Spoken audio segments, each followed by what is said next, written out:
NCP के नेता जयंत पाटिल को आज ईडी ने IL&FS मामले में पूछताछ के लिए बुलाया है और इसी मामले को लेकर आज राष्ट्रवादी सड़क पर है। आप देखिए एनसीपी के तमाम नेता और जो कार्यकर्ता वो सड़क पर है और ईडी और बीजेपी के खिलाफ विरोध प्रदर्शन कर रहे हैं। हम लोगों से बात करेंगे।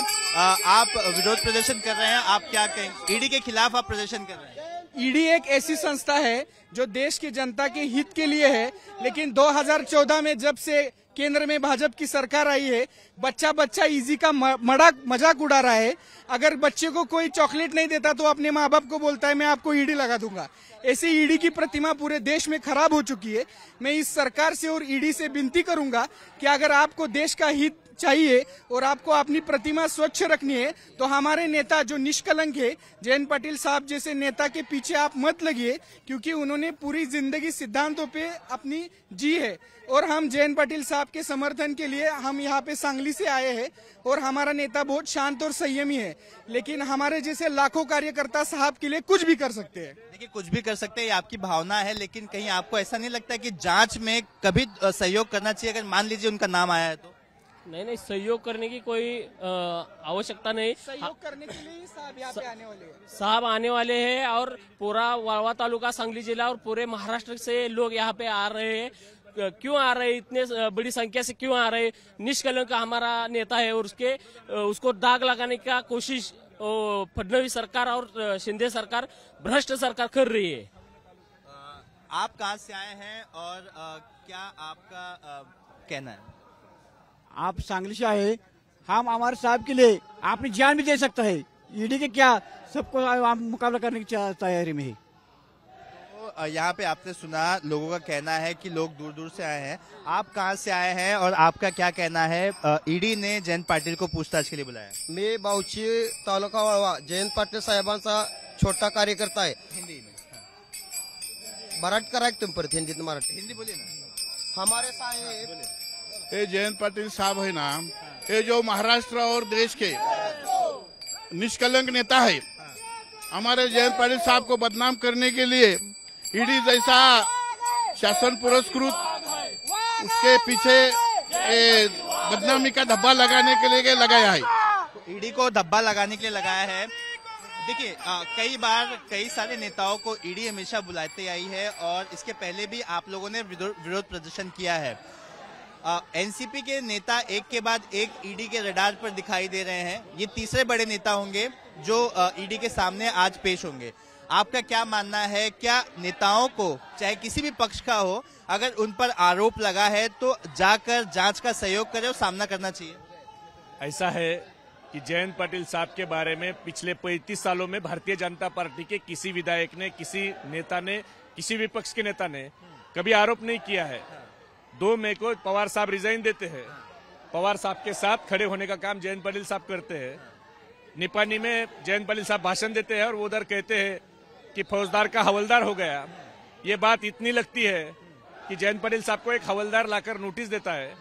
इसका मतलब जिस पर आरोप नहीं है वो भी नेता हो और वो अगर भारतीय जनता पार्टी के खिलाफ में डटकर खड़ा हो जाए तो उसको ईडी नोटिस भेजती है। ईडी अभी एक स्वायत्त आपका स्पेकुलेशन है या फिर आपने कोई दस्तावेज पढ़ा है? देखिए एक आम आदमी समझना चाहता है कि अगर एनसीपी जैसी एक विशाल पार्टी सड़क पर है तो उनके हाथ में कुछ तो ऐसा होगा जो जयंत पाटिल को एक स्वच्छ इमेज का मानता है, या फिर आपकी भावना कह रही है या फिर आपने कुछ देखा है? ये महाराष्ट्र की जनता को मालूम है कि जयंत पाटिल साहब को जो अभी प्रकरण, जिस प्रकरण में उनको नोटिस दी है, मेरी मालूमात ऐसी है कि उसमें चार्जशीट दाखिल हो चुका है और वो मामला 2015-16 का है।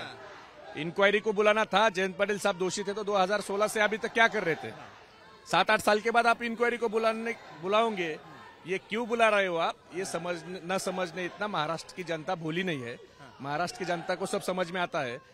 विजय कुमार गावित, नारायण राणे, कृपा सिंह, शंकर सिंह, प्रताप सरनाईक, यामिनी जाधव, ये जब भाजपा में जाते हैं तो वो भाजपा के वॉशिंग मशीन में इतने साफ होकर आते हैं कि ईडी उनके घर का पता भूल जाती है। मगर जो नेता बीजेपी को विरोध करेगा उस नेता को कुछ भी करके ईडी की नोटिस भेजना, उसको बदनाम करना, उसको तकलीफ देना, ये काम चालू है। डीके शिव कुमार के साथ कर्नाटक में यही हुआ, उसको भी तकलीफ दी गई, वो भी कांग्रेस के प्रदेश अध्यक्ष थे, तो वहां पर भारतीय जनता पार्टी 63 पर आ गई। जयंत पाटिल साहब प्रदेश अध्यक्ष है राष्ट्रवादी के, यहाँ पर तुम ऐसा करोगे तो यहाँ पर आप 50 पर आओगे, क्योंकि महाराष्ट्र का युवा और महाराष्ट्र की जनता काफी सुज्ञ है। जयंत पाटिल साहब महाराष्ट्र में पवार साहब के विचार हर तालुके तक लेके जा रहे हैं। बस यही तकलीफ भारतीय जनता पार्टी को हो रही है कि जयंत पाटिल साहब को कैसा रोका जाए। इसी फिराक में जयंत पाटिल साहब के खिलाफ ये षड्यंत्र रचा जा रहा है। जी बिल्कुल, देखिए अंदाजा लगाना भी गलत नहीं है, क्योंकि जिस तरह के इन्होंने उदाहरण दिए कि कई सारे ऐसे नेता हैं जिन्हें समन्स किए गए थे, लेकिन जब वो बीजेपी में गए तो उसके बाद उसका कोई जिक्र ही नहीं हुआ, और अब ऐसे लोगों को बुलाया जा रहा है जो बीजेपी से दूर है। तो मैं आपको दिखाऊंगा कि देखिए आप यहाँ पर एनसीपी के कार्यकर्ता हैं वो यहाँ पर काले झंडे लेकर हैं, और हर कोई विरोध प्रदर्शन करता नजर आ रहा है। यहाँ पर आप देखिए महिला वर्ग है जो लगातार विरोध प्रदर्शन करते दिखाई दे रहा है। आपको बता दें कि एनसीपी का कार्यालय यहाँ पर है, यहाँ से कुछ ही दूरी पर ईडी का कार्यालय भी है, और ये लोग यहाँ से ईडी के कार्यालय के सामने तक न जाएं, इस वजह से मैं आपको दिखाना चाहूंगा कि यहाँ पर पुलिस बल भी तैनात किया जाएगा। थोड़ी समय में यहाँ पर पुलिस बल भी आ रहा है। आप देखिए पुलिस अधिकारी यहाँ पर हैं, पुलिस की गाड़ी भी वहाँ तैनात की गई है कि कल को कुछ समय बाद ये जो भीड़ है ये कहीं ईडी के कार्यालय के सामने ना पहुंच जाए। कैमरा पर्सन मनोज जायसवाल के साथ सूरज ओझा, एबीपी न्यूज, मुंबई।